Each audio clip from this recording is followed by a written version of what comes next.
this goes against all of our Canadian heritage, all of Canadian history. This is something that we have enjoyed firearm ownership for the entire history of our country. That said, we are not the Wild West, we are not the United States. Canada has always had a good regime of firearm ownership. So thank you, Mr. Chair. I look forward to continuing. The honourable member has 6 minutes and 15 seconds remaining when we return to the debate. Now we'll go to statements by members. Déclaration de député. The honourable member for Richmond Centre. Thank you, Mr. Speaker. On May 11, I had the honour to attend Pathway Clubhouse 16th Annual Gala. Pathway Clubhouse is a non-profit organization that aims to create an inclusive community and provides mental health assistance for Richmond residents. Their mental wellness program helps people seek support in mental health by helping them develop an active lifestyle and a healthy diet.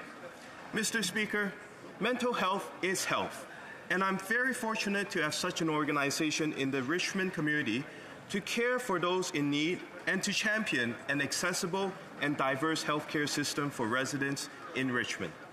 Thank you, Pathway Clubhouse, for all you do for our community, and thank you to all the staff, volunteers, supporters, and donors for putting together an amazing gala, building pathways for hope. Thank you. The honourable member for Yellowhead.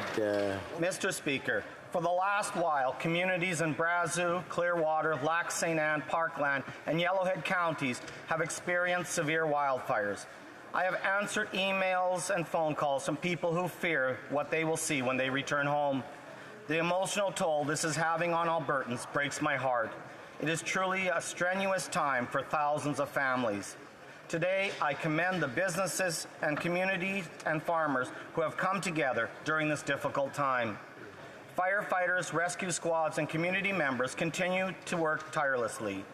Their bravery puts their lives on the line to ensure everyone's safety.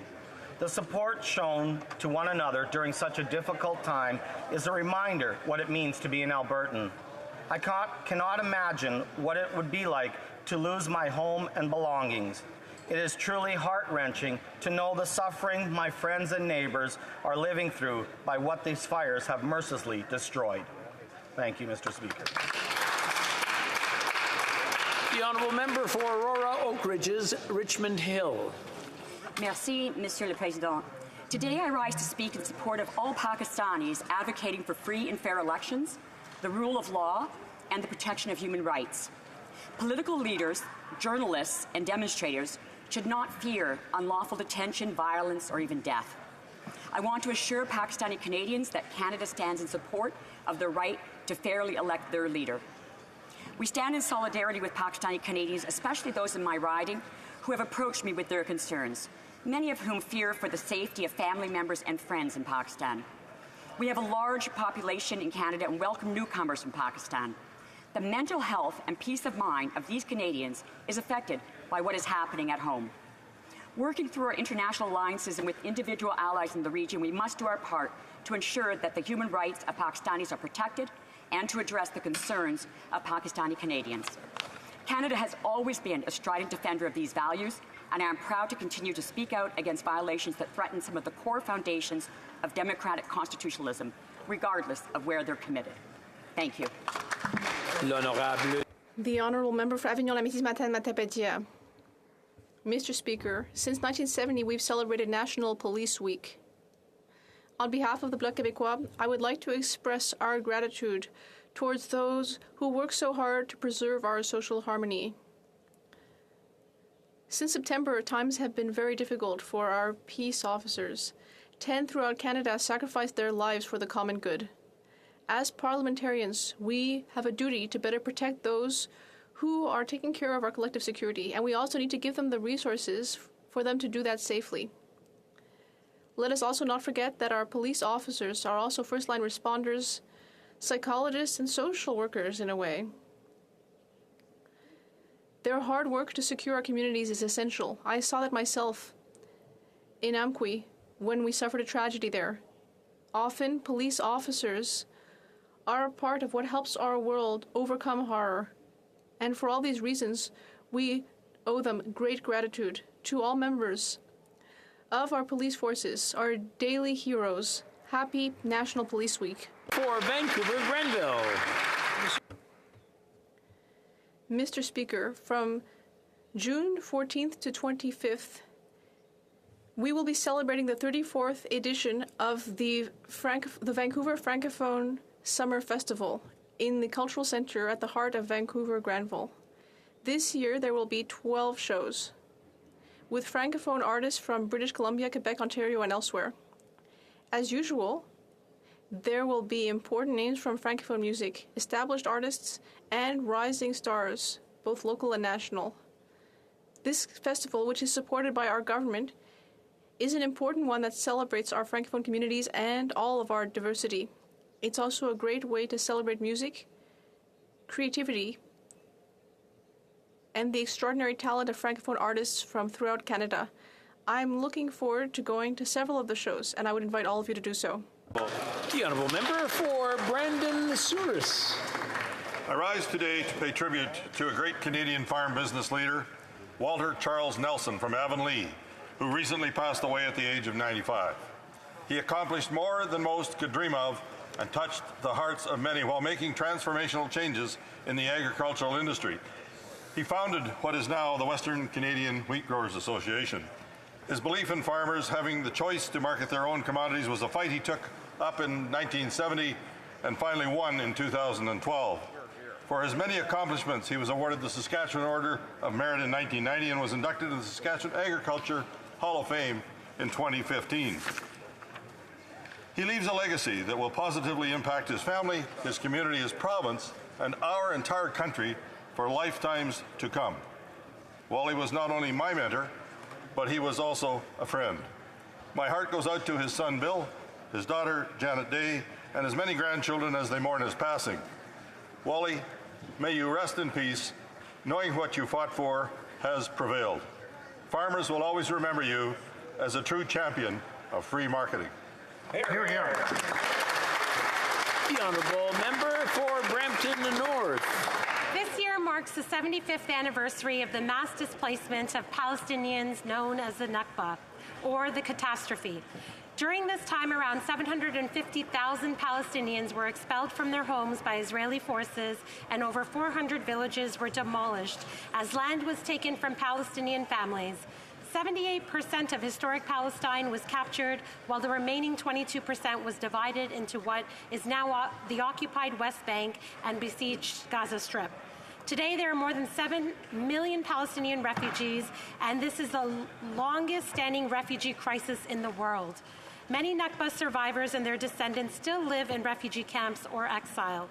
The legacy of the Nakba continues and deeply impacts many Palestinian Canadians, many of whom sought out refuge in Canada after their families were displaced in 1948. Canada will continue to condemn the injustices and violence towards innocent Israeli and Palestinian civilians, including children in Gaza who suffer the most as they are forced to grow up in the face of grave conflict. In all circumstances, civilians must be protected and the international law must be upheld. Our government will continue to work diligently with our international allies to maintain the de-escalation of this conflict and protect innocent lives from harm. Thank you, Mr. The Honourable Member for Dartmouth Cole Harbour. Mr. Speaker, May is National Physiotherapy Month, an opportunity to celebrate and recognize the incredible work physiotherapy professionals do to improve the health of Canadians. This year's focus is on pain management and rehabilitation. Nearly 8 million people are affected by chronic pain in Canada. And in recent years, the convergence of the opioid crisis and the COVID-19 pandemic have intensified the urgent need for a new approach to pain care in this country. Canadian physiotherapy professionals are taking the lead, implementing innovative approaches to non-pharmacological pain management. It is an honor to be here today to speak about National Physiotherapy Month and to recognize the more than 27,000 physiotherapy professionals in Canada for their groundbreaking collaborative work across the healthcare system. Thank you, Mr. Speaker. The Honourable Member for Fundy Royal. Mr. Speaker, as we mark Victims and Survivors of Crime Week, we're reminded that individuals and families often feel the fallout long after a crime is committed. Victims and survivors of crime can carry undue burdens such as physical or psychological trauma and financial loss or property damage. The federal government has a critical role to play when it comes to protecting victims and survivors of crime. In 2014, the Conservative government created the Canadian Victims' Bill of Rights. This enshrined the rights of victims into federal law for the first time in Canadian history. Conservatives remain committed to ensuring that the voices of victims and survivors of crime are heard, that their rights are protected, and that community safety is always the top priority of our justice system. Conservatives will never abandon victims and survivors of crime. We will restore balance to our justice system and demand accountability from anyone who threatens the public safety of Canadians. The honourable member for Don Valley West. Mr. Speaker, I rise today to celebrate a monumental milestone, the 50th anniversary of living and learning in retirement at York University's Glendon College. For 5 decades, LLIR has been a beacon of intellectual growth and community engagement for seniors in Don Valley West and across Toronto. LLIR is lifelong learning at its best, proving that education knows no age limits. On the Glendon campus, it has nurtured curiosity, fostered friendships, and expanded horizons through courses, seminars, and lectures, empowering seniors to explore new passions, get new ideas. Thank you to the dedicated staff, volunteers, and cherished members who have made LLIR a leader in lifelong learning. Investing in seniors enables them to make invaluable contributions to our society while inspiring the next generation. As we celebrate 50 years of LLIR, let us reaffirm our support for seniors' initiatives across Canada, creating a better and brighter future for all of us. Thank you, Mr. Speaker. The honourable member for Carlton Trail, Eagle Creek. Mr. Speaker, after 8 years, this Prime Minister is out of touch and Canadians are out of money. With summer just around the corner, many Canadians are too worried about how they're going to put food on the table or pay their bills, let alone afford a vacation. In the meantime, the Prime Minister has taken 5, yes, count them, 5 lavish vacations this year alone. He's traveled to New York, living it up with celebrities and taking selfies, and vacationed in Jamaica, where his accommodations at a cost of $80,000 was paid for by Trudeau Foundation donors, all while the cost of his government is driving up the cost of living here at home. With his plans for a 41-cent a litre tax on gas, heat, and food, Canadians are planning their staycations. They've never had it worse. Canadians are out of money, the Prime Minister is out of touch, and out of the country. The honourable member for Tobic-Mactaquac. Mr. Speaker, this Liberal government continues to play a game of over-under with Canadians. And while they gamble with the future through overtaxation and overspending, Canadians receive underwhelming results and overwhelming debt. While the Liberals and their elite friends rule over us, Canadians are under the heavy burden of doubling mortgage and rent costs and record-high credit card debt. While this government rules over us, they themselves remain above the law despite scandal after scandal. They tell us what we can own, watch, read, drive, say, and even think. Well, Mr. Speaker, Canadians are quickly getting over it and are tired of being under it. Conservatives know how overwhelmed Canadians are and how undermined they feel. The common sense people of this great country are rising up to take over the People's House and elect a Prime Minister who can see beyond our perils and speak to our potential. A leader who realizes that the key to us overcoming the challenges we face is in using what's under our feet, whether that be our oil and gas or the land itself, to produce, grow, develop our path to a more prosperous, secure, and self-reliant future. Let's bring it home, and together, let's get over it! The honourable member for Sydney, Victoria.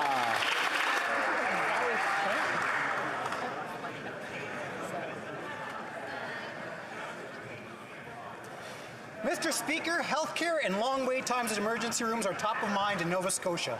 Investing in physician's assistants, or PAs, is key to reducing wait times in Canada and extending the career of physicians. Yet every year, there are less than 70 spots available for close to 3,000 applicants who apply to be PAs.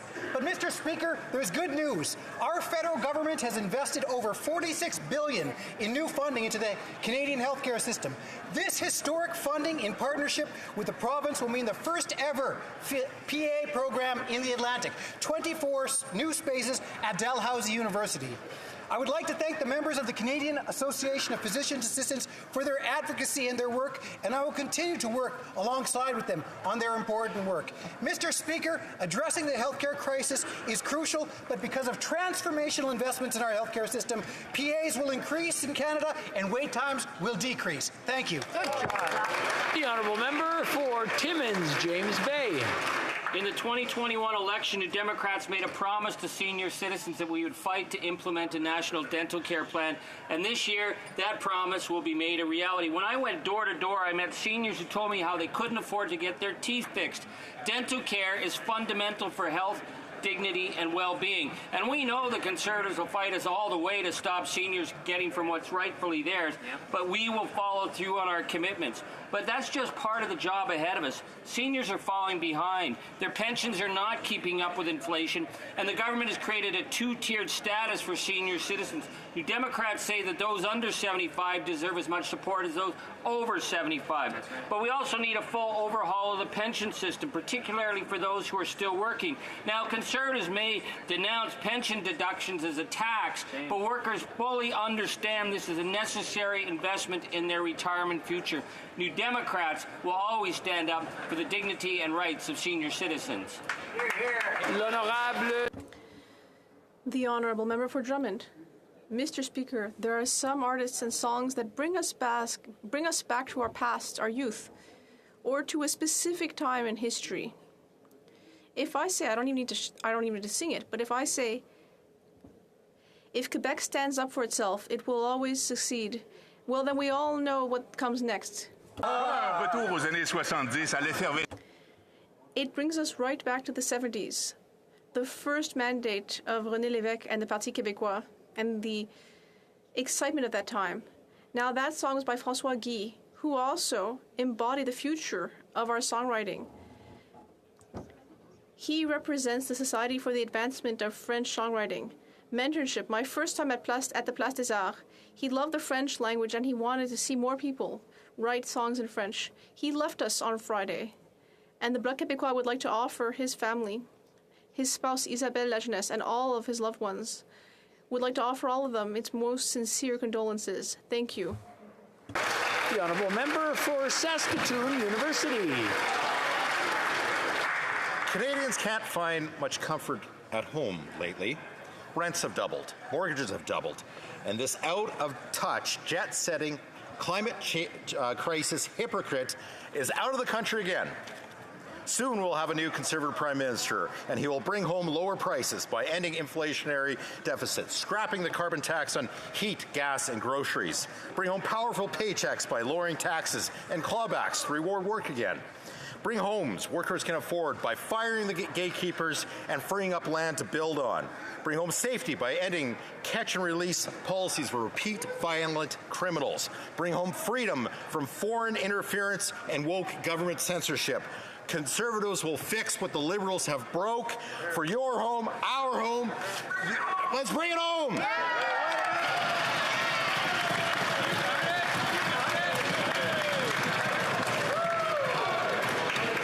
I just want to take this order.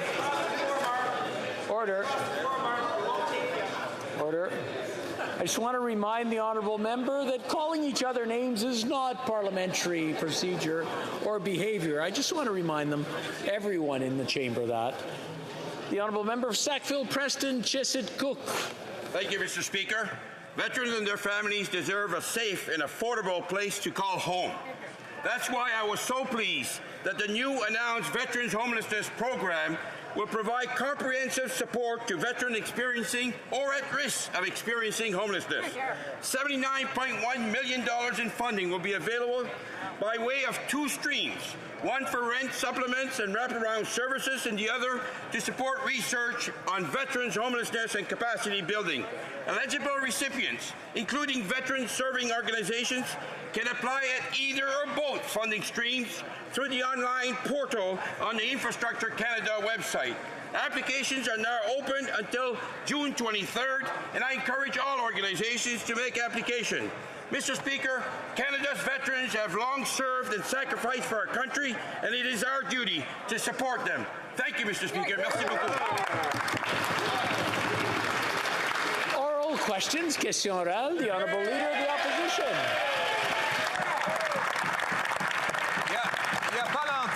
Not too long ago, the Prime Minister said that inflation was going down, and his Finance Minister said that deficits would add oil on the fire of inflationary flames, and that's exactly what she did a few weeks later in her budget, with $60 billion in inflationary deficits added.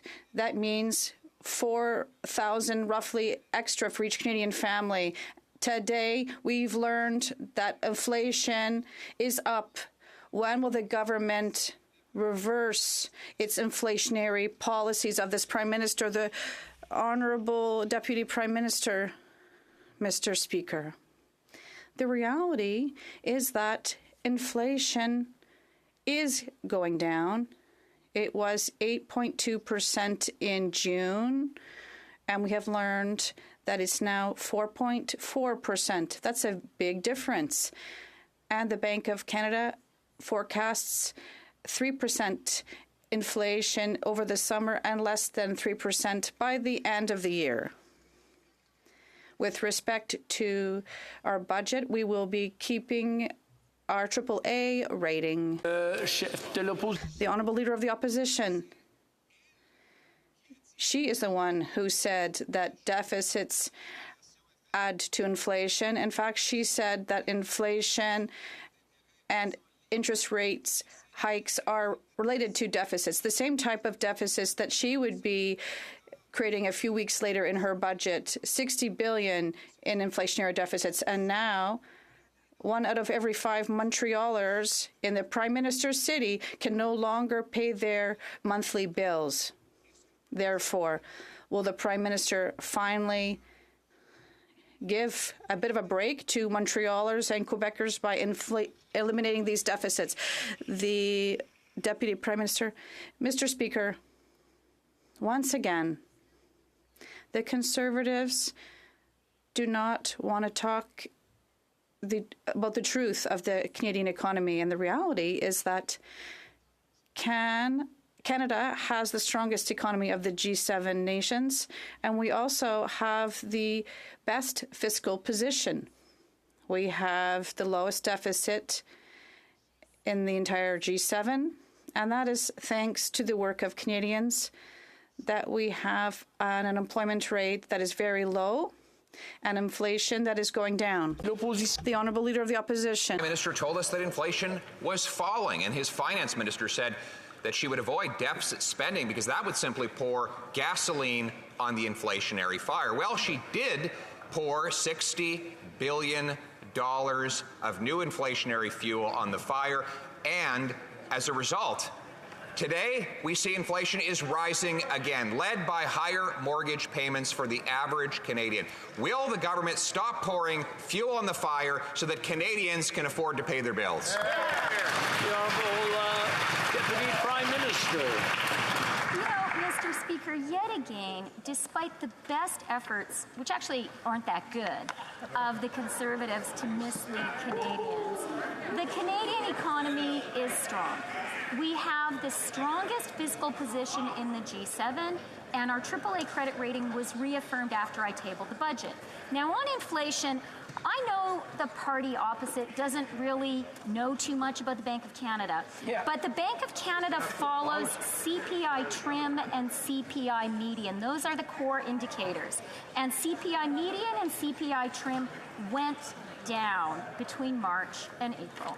The Honourable Leader of the Opposition. Actually, when I said that deficits would cause inflation 2 years ago, that was controversial. Now everyone agrees I was right, including the Governor of the Bank of Canada, who now says inflation is caused by deficits, and the Finance Minister has agreed that I was right when she said that deficits pour fuel on the inflationary fire, and she poured $60 billion of that fuel. That's $4,200 per family. Mr. Speaker, Canadians cannot afford to eat, heat, or house themselves. Will that minister stop pouring the fuel on the fire so that Canadians can, again, pay their bills? The Honourable Deputy Prime Minister. Mr. Speaker, I have another request, and that is, will that ex-minister stop leading Canadians astray and urge them recklessly to invest in crypto?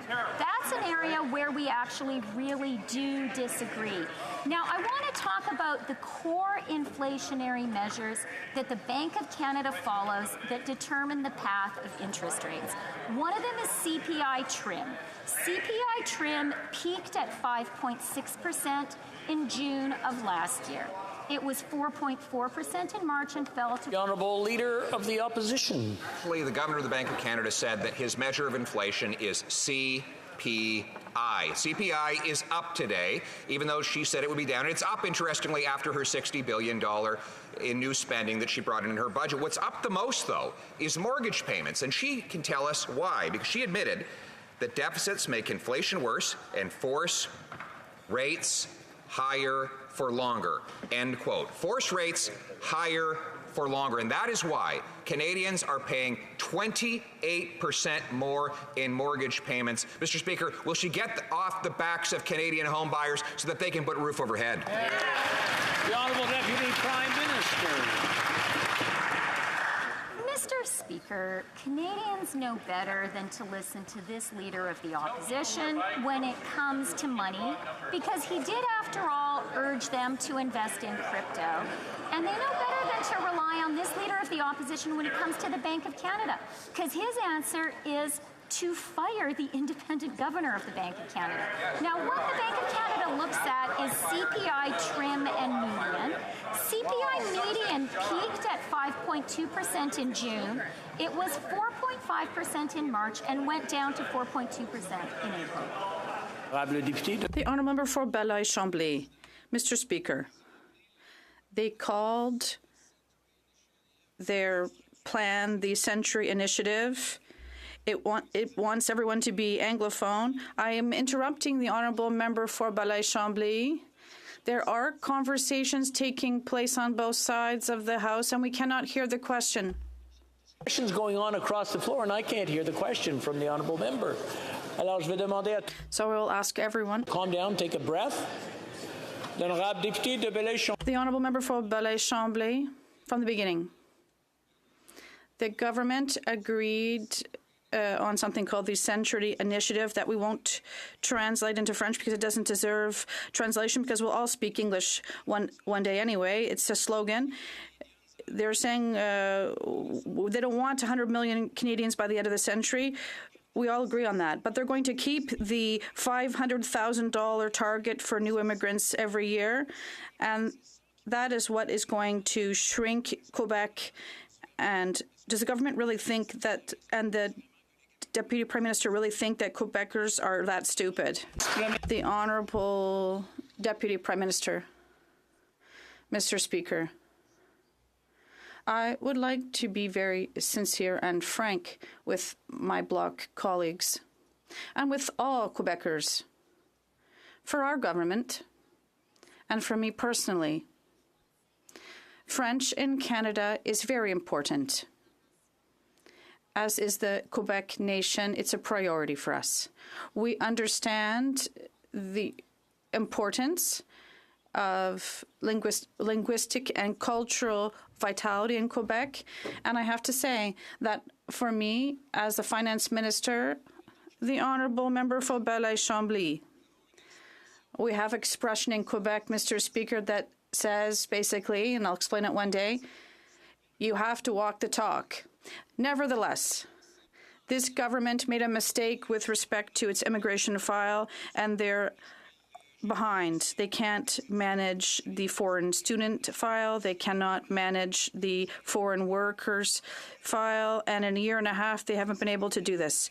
So what would lead us to believe that in a year and a half, they're going to become good enough to manage a file with 500,000 new immigrants a year? The Honourable Deputy Prime Minister. Mr. Speaker, I would like to continue by saying that we truly believe in Quebec, and we truly believe in the importance of the Quebec nation. And this is why we are investing in the French language across the country. And it's also why we're investing in Quebec's economy. We're investing in healthcare. We're investing in early child care and daycare. And we're investing in the green industry plan. All of these things are a priority for Quebecers, and they are also our priority. The Honourable Member for Burnaby South. Question for the Minister for Housing. I want to give an example of a single mom with 2 kids in the City of Toronto paying the average rent, which is $3,300 a month for a 2-bedroom, earning an average salary, which is in Ontario, $62,000 a year. How much money would this single mom with 2 kids have left over after paying her rent to buy groceries for her kids? The Honourable Deputy Prime Minister.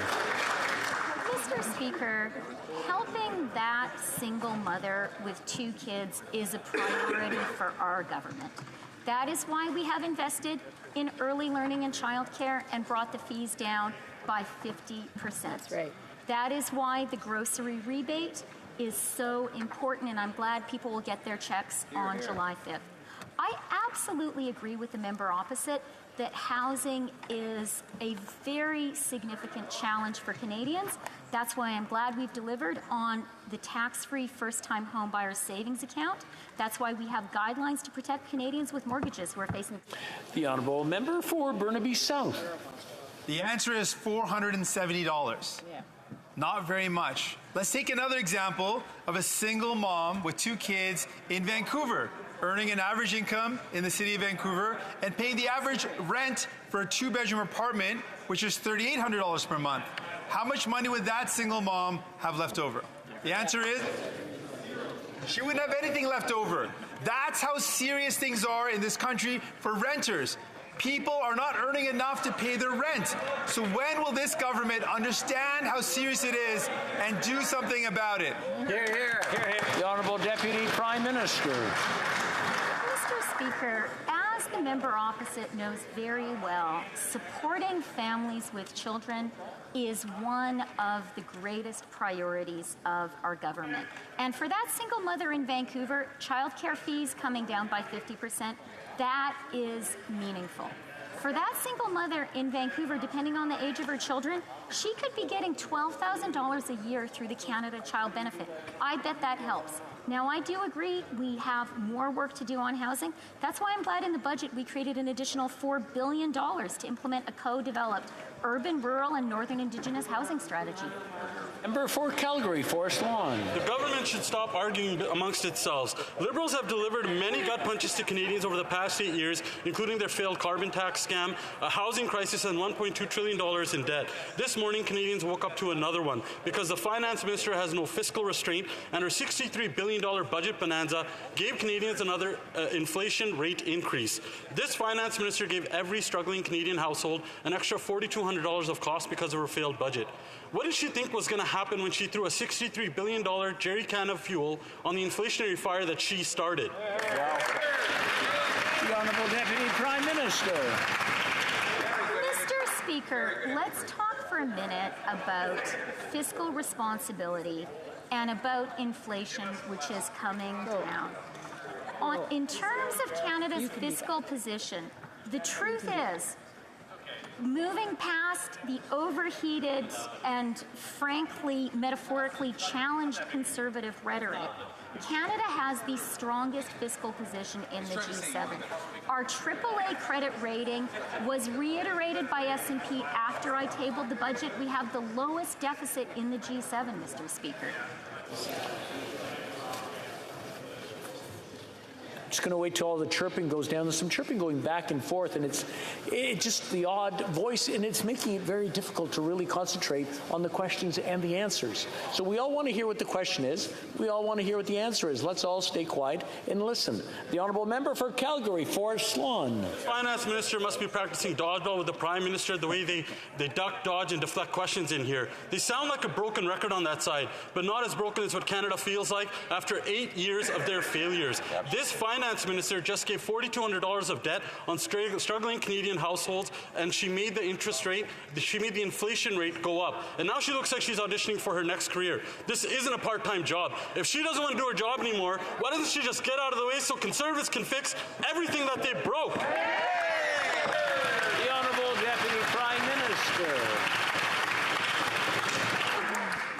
Mr. Speaker, I am standing in this House right now doing my job, and it is a privilege to do it. And Mr. Speaker, I was in Japan last week at the meeting of the G7 finance ministers, where we talked about the global economy, where we talked about continuing to support Ukraine against the illegal Russian invasion, where we talked about economic security in the face of an aggressive China. And I was proud and privileged to represent Canada there. Are the Conservatives proposing that finance ministers should not attend meetings of the G7? Before I go to the next question, I just want to, we've been noticing there's a few members who have been banging on their desks. That's loud, and it's difficult for the interpreters to begin with. We want to be as friendly to our interpreters. After all, without them, it would make it very hard for us to conduct business. The Honourable Member for Thornhill. Bad news, Mr. Speaker. Canadians are seeing even higher inflation today. Now we know for sure, again, that Liberal deficits drive Liberal inflation. And the Finance Minister's last budget is driving every Canadian household $4,200 more into debt. Where is the accountability? Where are her answers? And why does she talk to Canadians like they're in kindergarten? The effect of her own failures is playing out right in front of her very eyes. Does she not see what everybody else sees? The Honourable Deputy Prime Minister. Mr. Speaker, the people who talk to Canadians as if they're in kindergarten are the Conservatives. The Conservatives behave as if Canadians do not understand that the judge of Canada's fiscal responsibility is not overheated Conservative rhetoric. The judge is the ratings agencies, and they have reaffirmed Canada's AAA rating. Conservatives do not understand that we, in fact, have the lowest deficit in the G. I'm sorry. It's just that chatter that's going on. Maybe go back about 15, 20 seconds and start from there, about three-quarter way, if you don't mind.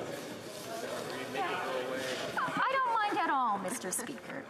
So Canadians understand that Canada has a very strong fiscal position. We have the lowest deficit in the G7. Our AAA rating was reaffirmed by S&P after I tabled my budget. Canadians also understand that contrary to what the member opposite suggested, it's not the government that sets interest rates. It's the Bank of Canada. And the Bank of Canada looks at CPI trim and median, both of which went... Honourable Member for Thornhill. The judges of the Canadian economy are the families who cannot pay their bills. The Finance Minister's budget of broken promises speaks to her own credibility. She told Canadians that we would see a declining debt-to-GDP ratio, a line that she would not cross. She crossed it. She projected an eventual surplus. She spent $60 billion instead. She told Canadians that she would balance the budget in 5 years, and now it's never. And today, again, inflation is on the rise. That means everyone in Canada pays more for everything. She is not the victim. Canadians deserve answers, and when will they get them? The Honourable Government House Leader. Mr. Speaker, what we see day in, day out as the world reels from the effects of a pandemic, when we deal with the global effects of inflation, where Canada is doing better than the G7 average, the G20 average, and they can yell across as much as they want, Mr. Speaker. But the difference is we have a finance minister who's trying to protect and ensure that children get dental care, that we have an opportunity when we're dealing with child care, and that's what they're talking about, Mr. Speaker, is cutting these programs. So they can attack, they can be partisan, that's what they do, but underneath it, it's about cuts, it's about not being there, and it's misrepresenting world events. The honourable member for Mégantic-l'Érable. It's the finance minister herself that said spending too much drives up inflation. There were 20 Liberal members and even the Prime Minister that represents the Montreal region, and their track record has been terrible. We're talking about thousands in Montreal. 1 out of every 5 families don't have enough money to pay their rent and meet their basic needs. The situation is so terrible that Marie Leblanc has said that suicide is just around the corner. She said that in La Presse. People are having a hard time paying their rent. Why is the minister turning their backs on them? The Honourable Deputy Prime Minister, Mr. Speaker, it's important to reiterate that our budget is responsible fiscally. And it is S&P that has reiterated our AAA rating. But with respect to everyday Canadians, our government is looking out for their interest and investing in families. It is our government that is investing in health care. It isn't the Conservatives that want to cut. The honourable member for Mégantic-l'Érable, her responsible budget? Well, no member in the Greater Montreal region rose to answer that question. Inflation is up again. They're driving up the price almost everything on basic needs. Interest rates have meant that construction starts are dropping, and that means more and more people will have a hard time making ends meet. And no members from Montreal are speaking out against the Prime Minister's inflationary measures. When will the minister understand logic and stop sending more and more Montrealers to food banks? The Honourable Minister of Canadian Heritage, Mr. Speaker, the government knows that a lot of people are going through a hard time right now, and that's why we're being present through various programs for daycare and health care and all aspects. And the question, well, is that Conservatives are used to turning their backs on Canadians, because it's nice to say that we're spending too much. Well, when they mean that, they don't want programs, helps for seniors, help for young people and families, and lodging. Which one of these programs would they cut? The honourable member for Trois-Rivières. Mr. Speaker, let's talk about Chinese interference. The Globe and Mail revealed on Saturday that CSIS has contacted at least 2 other MPs who may have been threatened by Beijing in 2021. That's at least 3 elected members of this House who were known targets, and none of the 3 were informed until now. That's serious. Mr. Speaker, it was hard enough to believe that the member for Wellington Halton Hills was not informed, but now 3 MPs? I mean, come on, it's unbelievable and unacceptable. Why did the Prime Minister withhold this information for 2 years?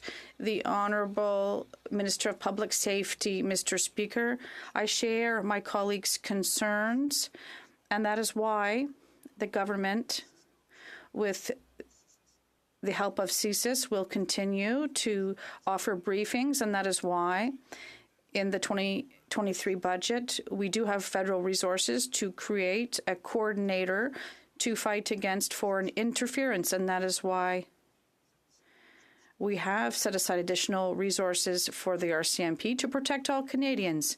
We have to protect our democratic institutions, and that is the work not only of the government but all members in this House. The honourable member for Trois-Rivières. Thank you, Mr. Speaker. We're going to committee that will create a committee to think about a plan. Well, it's normal for elected officials targeted by intimidation or foreign interference to be informed, but it's not normal for them not to be informed when their loved ones may be threatened. Learning about the news 2 years after the fact raises even more questions for the Prime Minister. First, of course, is why did the government not inform them sooner? But also, very coincidentally, we're talking about 2 Conservatives and 1 NDP member. If they had been on the right side of the House, would they have been informed at the proper time? The Honourable Minister of Interparliamentary Affairs. Mr. Speaker, like my colleague has indicated, we take these threats of foreign interference very seriously, particularly when we're talking about elected officials in this House. And that's exactly why, Mr. Speaker, we gave instructions that are clear and precise to agents to make sure that when members or senators have been threatened, that this information is provided, and we'll make sure that these elected officials are informed and that measures are taken. The Honourable Member for Laurentides-Labelle. Mr. Speaker, the Liberals are still waiting for their rapporteur. But what other option do they have aside from recommending an independent public inquiry? There are no other options. 3 MPs have been threatened by China. A Liberal is facing allegations of Chinese interference. And interference is in the news every day. Mr. Speaker, it's clear there is a case to investigate. At this point, waiting for the rapporteur is nothing more than a waste of time. Unless we're trying to buy some time here. When will we see a public and independent commission of inquiry? The Honourable Minister of Intergovernmental Affairs. Mr. Speaker, on the contrary, we are working to make our democratic institutions safe. We have been working hard since we created our government to strengthen the necessary measures to fight foreign interference, something that the Conservatives have never done in the years previous when they were in power. We are still seeking other measures to further strengthen the measures that are in place, and we are waiting impatiently, like our colleague, from the report from the Honourable David Johnston in this respect as well. Andy Royal. Mr. Speaker, the Liberals' Bill C-75 entrenched the catch-and-release bail system that is devastating Canadian communities.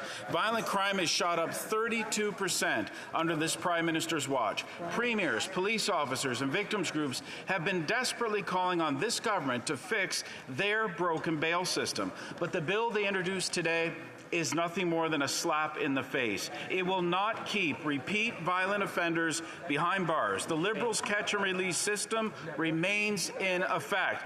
When will these Liberals finally end catch-and-release for violent criminals?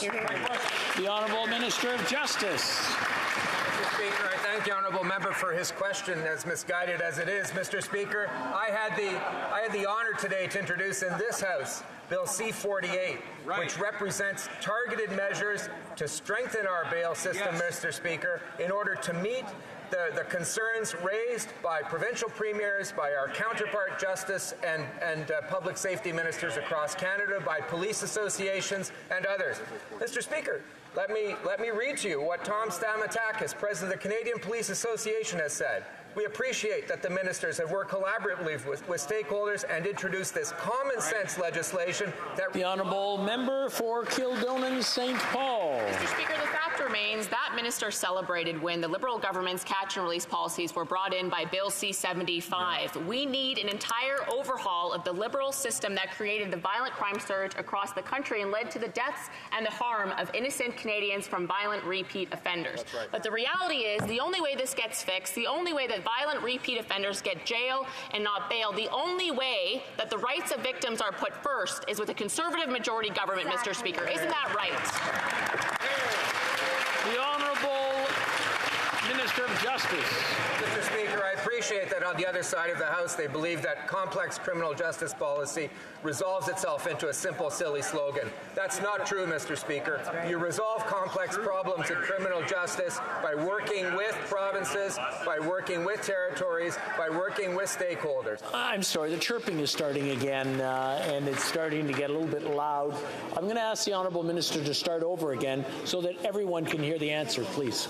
Mr. Speaker, I appreciate that on the other side of the House, justice policy resolves into a simple, silly slogan. But that's not the case. It's complex. You have to work with provinces, territories, experts, police associations, and that's exactly what we've done. Mr. Speaker, let me tell you what John Reid, who's the president of the Toronto Police Association, has said.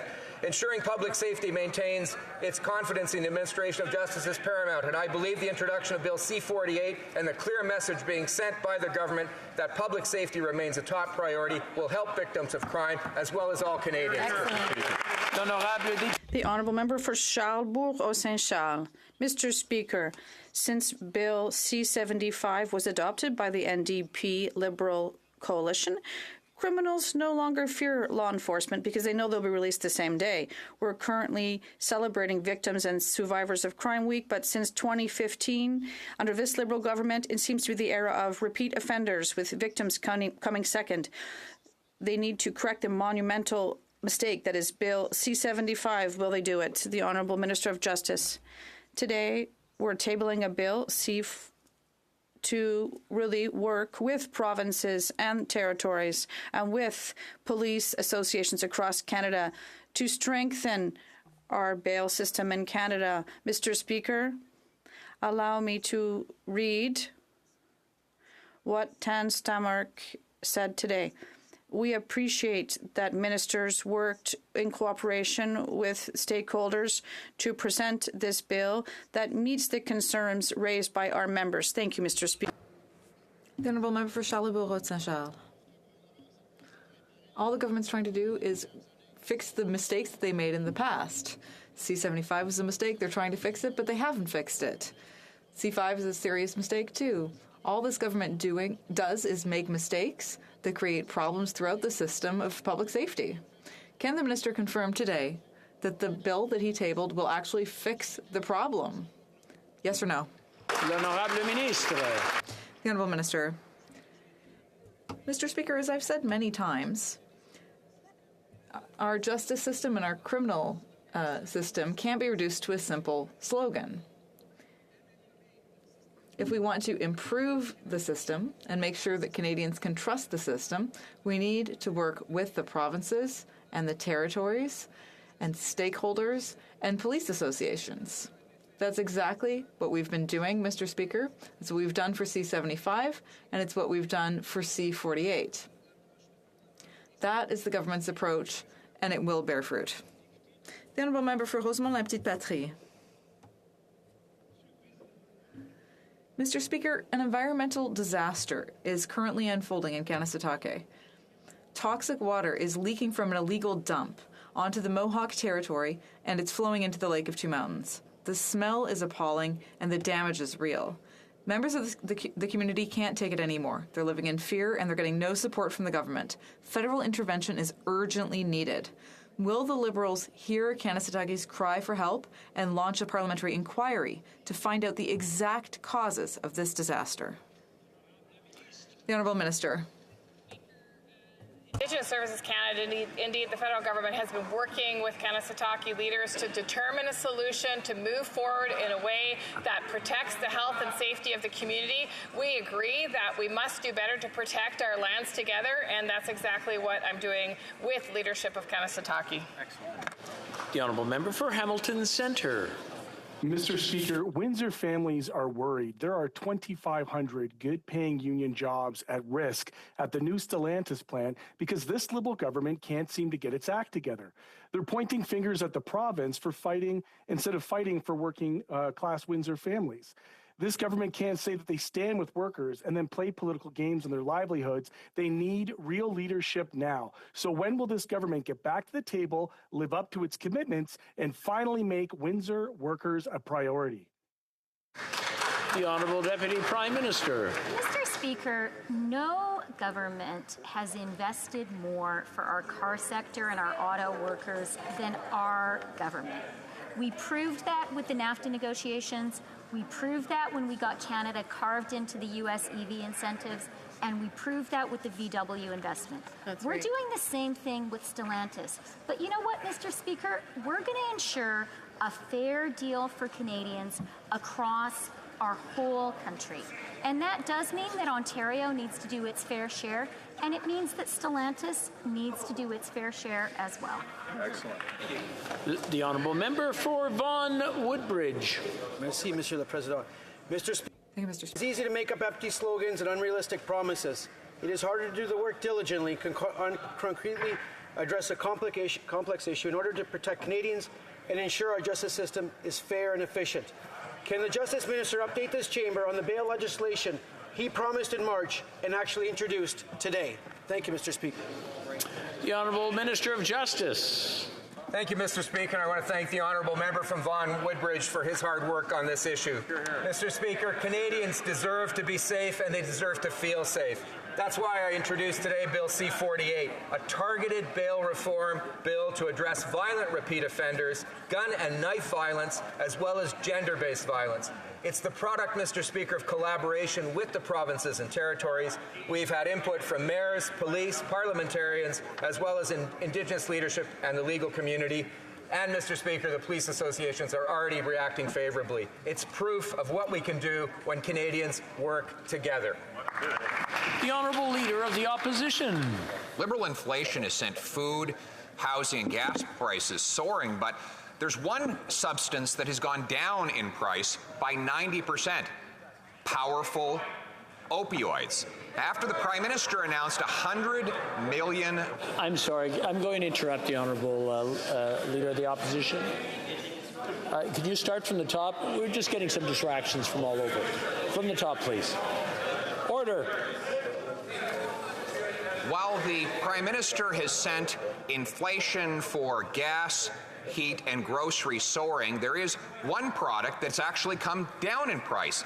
Powerful opioids. The Prime Minister has spent $100 million on so-called safe supply. One Global News reporter went into the street to find out where all these drugs are going. Turns out they're being resold to other addicts in order to raise the money to buy deadly fentanyl. Will the Prime Minister cancel the dollars for drugs and instead put the resources into treatment for addicts? The Honourable Minister for Mental Health.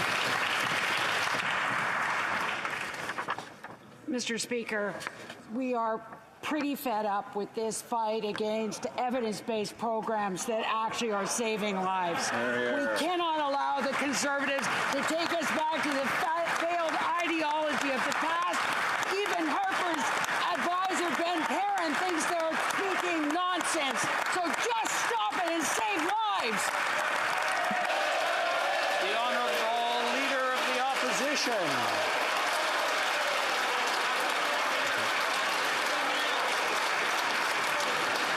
The Honourable Leader of the Opposition. Speaker. Order.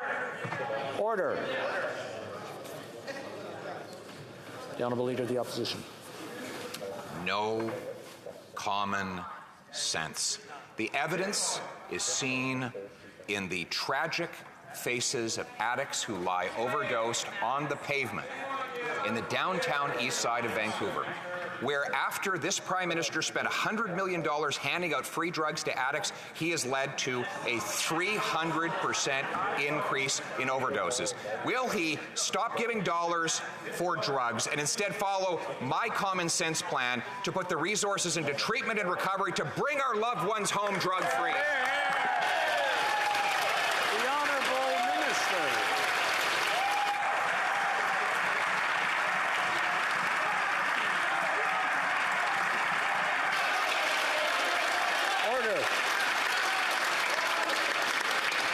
Order. The Honourable Minister. People are dying. Save.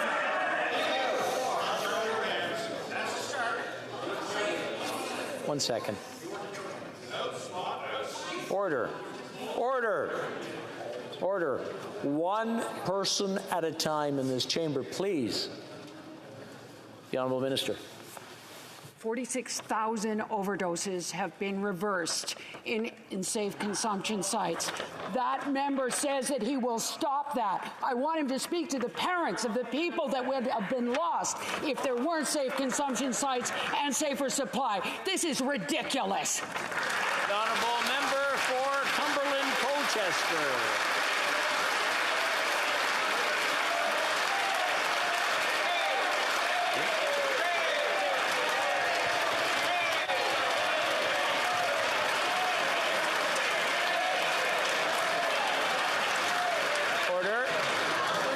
Honourable Leader of the Opposition.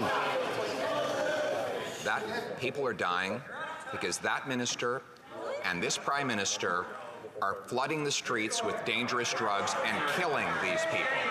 Since they brought in this policy, there has been a 300% increase in drug overdose deaths. 30,000 people have lost their lives. Investigative journalists have shown that the drugs that she is funding with Canadian tax dollars are flooding the streets and being sold for $1. Order.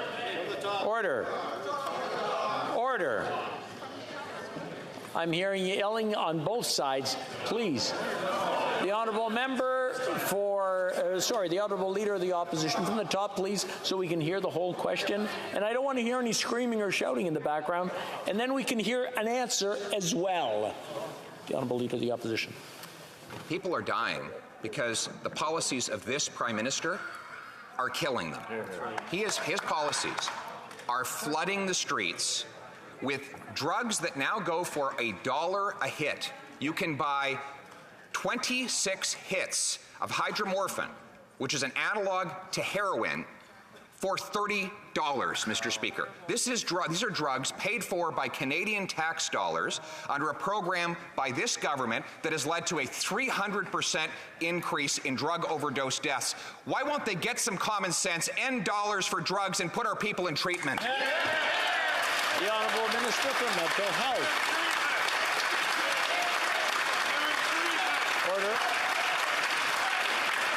Order. The Honourable Minister for Mental Health. People have to stay alive long enough to get treatment. People are dying because of a toxic drug supply. Safe supply allows people to stay alive long enough. It means that in the CMAJ study just yet... Order. Please start from the top, the same courtesy I gave to the opposition leader. People have to stay alive long enough to get to treatment. People are dying because of the toxic, tainted drug supply. When people are on safe supply, the CMAJ article yesterday talked about less drug use, less overdoses, less petty crime. This is an evidence-based project and program that it meets the test of evidence and science, not a journalist who only will speak to the people who disagree with him. The Honourable Leader of the Opposition. The theory is that if you flood the streets with hydromorphine, an opioid, that then people won't use more dangerous fentanyl. The reality... Okay, we want quiet on both sides. We want to go back and forth. I just want everybody to take a deep breath, and we want to hear the question as well as the answer. The Honourable Leader of the Opposition from the top, please. The theory is that if Prime Minister puts $100 million of hydromorphine on the streets, that people won't use more dangerous drugs. The reality, in both reports from the National Post, the Globe and Mail, and the data from the ground, is that the addicts are taking the hydromorphine, selling it to kids, taking the profits to buy fentanyl, dying of overdoses. The kids then get bored of the hydromorphine, and they take deadly fentanyl. That's why people are dying. Will the government stop the policies that are killing people and put our people in treatment instead? The Honourable Deputy Prime Minister.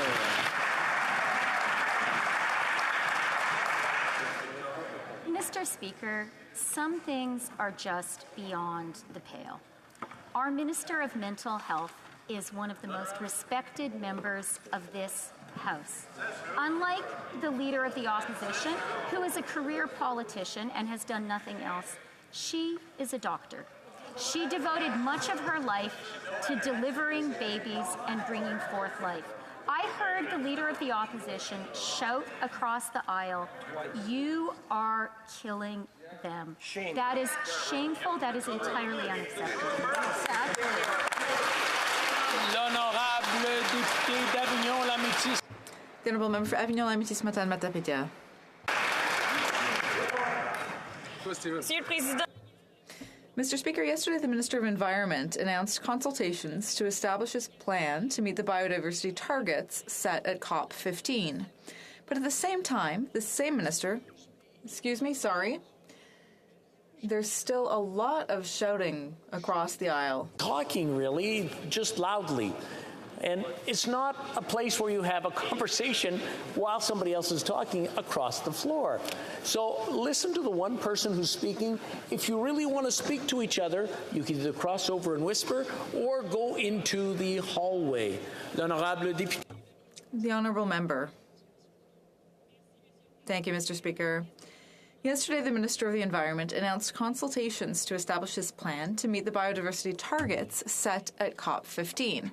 But at the same time, the same minister authorized the oil company, BP, to begin exploratory drilling in the heart of the most significant marine area on the East Coast. Mr. Speaker, the minister says he wants to protect marine areas, but at the same time, he's authorizing drilling in those same marine areas. It's Dr. Jekyll and Mr. Hyde.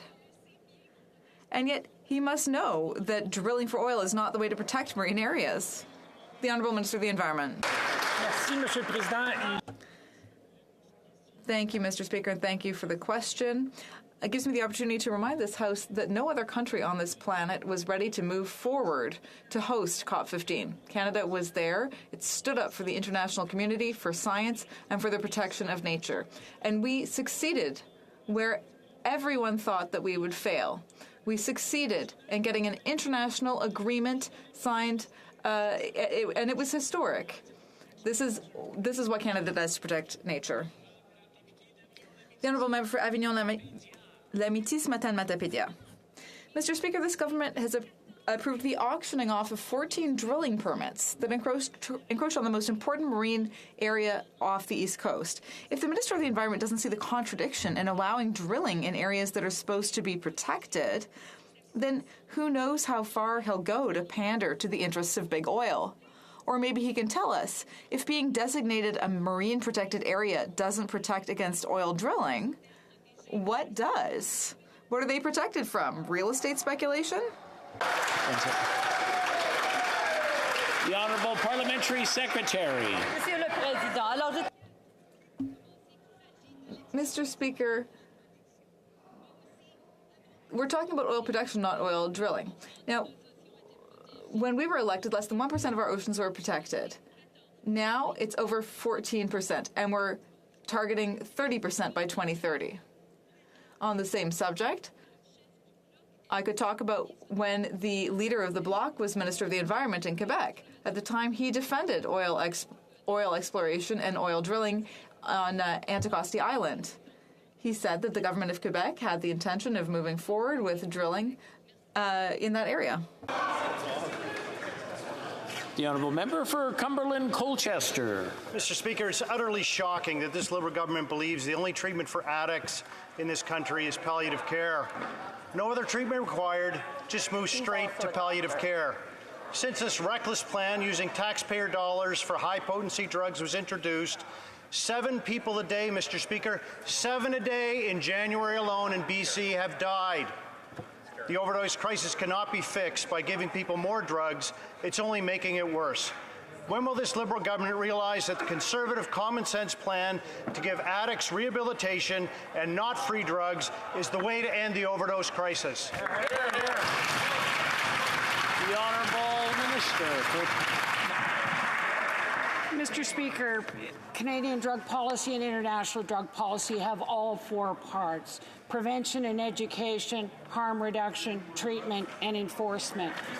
We lived through 10 years of this Conservative government taking harm reduction out. We are now having to build back. And as Ben Perrin has said, rehashing Conservative war on drug tropes that have long since been discredited and have been found not to be only ineffective, but costly and deadly. The Honourable Member for South Surrey, White Rocks. Mr. Speaker, the Prime Minister says that spending tax dollars to give free hard drugs to addicts is safe. He is wrong. Instead, he supercharged the drug crisis that is killing our sons and daughters, 7 dying in BC a day alone. There is no time to wait. We need a common sense plan that saves lives. Stop flooding our streets with crack, heroin, and cocaine. Addicts need rehab, access to treatment beds, and a path to a drug-free life. The Prime Minister is out of touch, and our youth are at risk. Will he do what it takes to bring home our kids drug-free? Yeah. The Honourable Minister. Mr. Speaker, we can't allow the Conservatives to take us back to the failed ideology of the past. Our government will use every tool at our disposal to end this national public health crisis. Supporting safer supply is just one of the evidence-based comprehensive public health responses to the toxic drug and overdose crisis.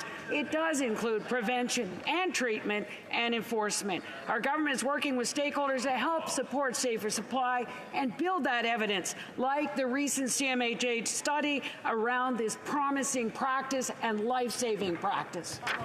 The Honourable Member for Louis Saint Laurent. Mr. Speaker, even though this situation has been raging across BC and all of Canada, Canadian parents and families are concerned by this issue. What we've seen, Mr. Speaker, is that for years under the Liberal government, the situation has been getting worse. Not only is it not getting better, but it's getting worse. They must notice that it's time for a new approach, an approach that's based on common sense. The Honourable Minister of Health. Merci, Monsieur le Président. Thank you, Mr. Speaker. And I want to thank my colleague from Quebec for the question. I think, like me, he knows that there are people in my riding and across Quebec who are working to save lives through treatment, early intervention, harm reduction, and also through supervised injection sites. These are people that I would invite my colleague to visit. Many of them are in Quebec City. Their approach is very different than the ideology of his leader. They're there to help people. The Honourable Member for Madawaska-Restigouche. Mr. Speaker, at COP15 last December, Canada and 195 other countries adopted a landmark agreement called the Global Biodiversity Framework in Montreal. Its goal is to protect nature around the world and to reduce the loss of biodiversity. The Minister of the Environment launched the consultations for Canada's 2030 strategy. Can the Minister tell us more about those consultations? The Honourable Minister of the Environment. Thank you, Mr. Speaker, and I want to thank my honourable colleague for his question. Canada is indeed showing leadership by being one of the first countries to develop and implement its national 2030 biodiversity strategy and to kick off the consultations. I'm proud not only to launch these consultations with Canadians, but also to deliver on our promise to protect at least 30% of Canada's land and water by 2030. Furthermore, we launched consultations to add certain species to the species at risk list. There's still a lot of work to be done. The time to act is now. Thank you, Mr. Speaker. Surrey White Rock. The so-called safe supply policies of the Liberal NDP coalition are deadly. 7 people a day are dying in BC alone. Unsafe tent cities abound. Kids are being sold the safe supply drugs and overdosing at an alarming rate. Then users have the cash to buy deadly fentanyl. Our sons and daughters are paying the price. When will these Liberals make treatment beds a priority, not free hard drugs, so we can bring home our loved ones drug-free? Yeah. The Honourable Minister for Mental Health. Mr. Speaker, once again, I will quote from Ben Perrin, the Public Safety and Justice Advisor to former Prime Minister Stephen Harper. There is no indication that prescribed safe supply is contributing to illicit drug deaths. Safer supply has been tested and found to be beneficial for people who have been unable to have treatment for whatever reason and are long-term substance abuse users. We talking about essentially substituting a contaminated street drug with a drug that has known contents and potency to help people stay alive, first of all, and also to be able to stabilize. Honourable Member for Cumberland Colchester. Mr. Speaker, the careless attitude that this Liberal government has taken towards the overdose and addiction crisis in Canada is unacceptable. In British Columbia alone, as I mentioned previously, Mr. Speaker, 7 people a day are dying in January. We have heard the Liberal Addictions Minister refer to the reckless distribution of hard drugs without mandatory treatment as a, quote, necessary step. When will this Liberal government listen to science and realize that their decriminalization experiment is a failure and give addicts rehab, not free drugs, and bring our loved ones home? Hear, hear. The Honourable Minister. Mr. Speaker, it is impossible to bring your loved ones home if they're dead.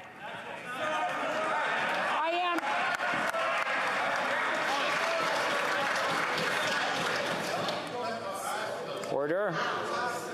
Order. Please continue.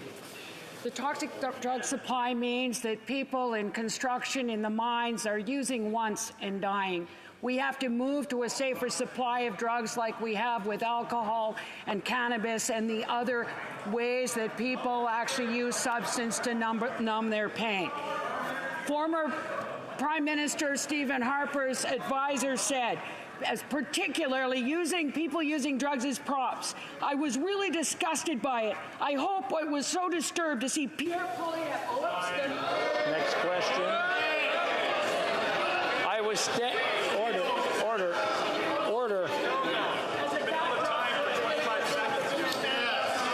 The time had run out long before. I just want to remind the honourable members when they're referring to someone, refer to them by their titles or their writings. I know it gets emotional in here and we forget sometimes, but I just want to remind everyone on all sides.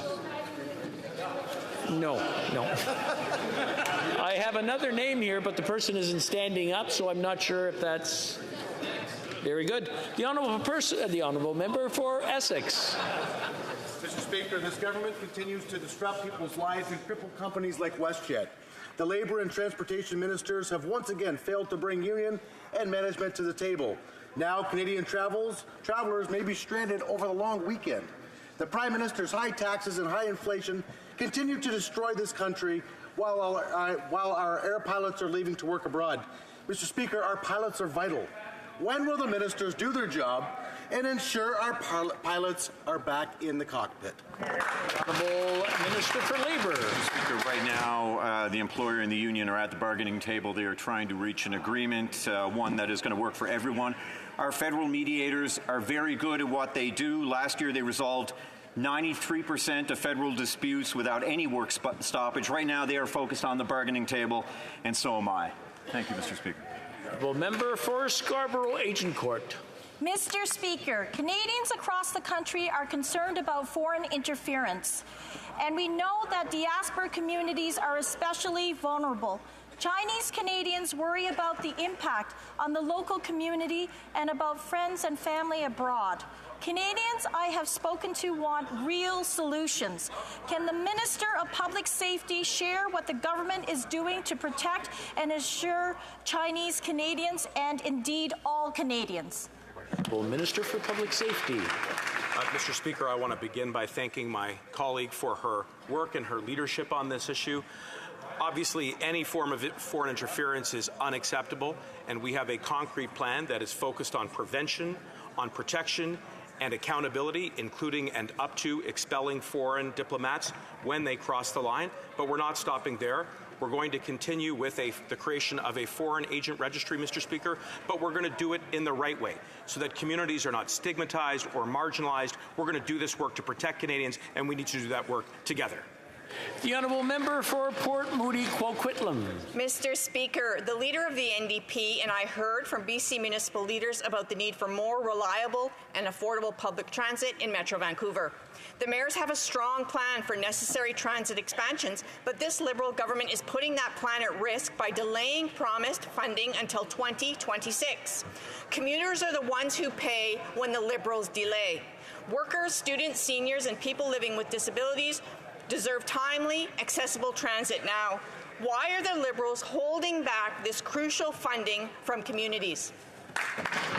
The Honourable Minister for Intergovernmental Affairs. Mr. Speaker, I want to thank my colleague for her question. We share her concern about accessible, affordable public transit. It's good for the environment. It helps families in terms of commuting, to getting to important jobs that they need to attend to.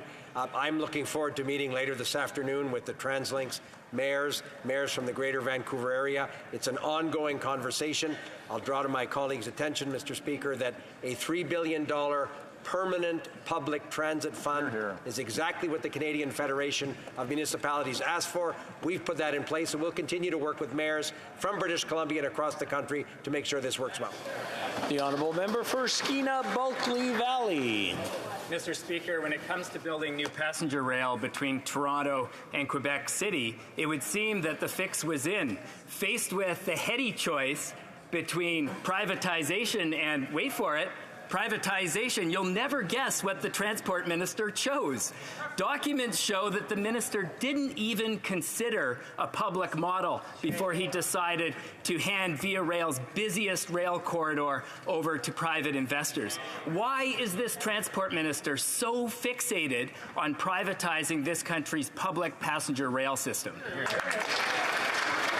The Honourable Parliamentary Secretary. Mr. Speaker, and I want to thank my honourable member for his good work that he does on the Transport Committee together with me.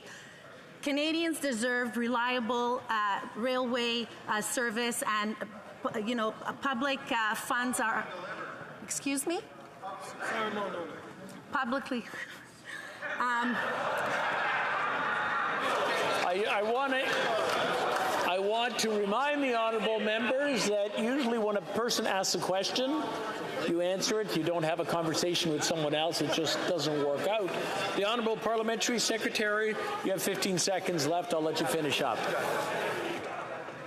Mr. Speaker, we will always make sure that there's appropriate funding in our budgets and in our programs to make sure that Canadians have the public rail service that they deserve. Hear, hear. I'm afraid that's all the time we have for question period today. C'est tout le temps que nous avons. It being 3:19, pursuant to order made on Thursday, June 23rd, 2022, the House will now proceed to the taking of the deferred recorded division on the motions at report stage of Bill S5. We've already started the vote. We've already started the vote. We'll have to wait till after the vote for the point of order. Stage 5, stage of Bill S5. Call in the members.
La mise aux voix porte sur la motion numéro. The question is on motion number 1. Collins, Victoria, seconded by Ms. McPherson, moved that the amendment to Clause 9 of Bill S5 be deleted. La période de 10 minutes pour les députés votants. The 10-minute period for members voting electronically has started.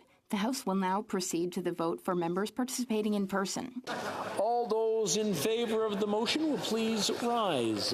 Mr. Blair. Mr. Blair. Mr. O'Regan. Mr. O'Regan. Miss Bennett. Ms. Bennett. Monsieur Guilbeault. Monsieur Guilbeault.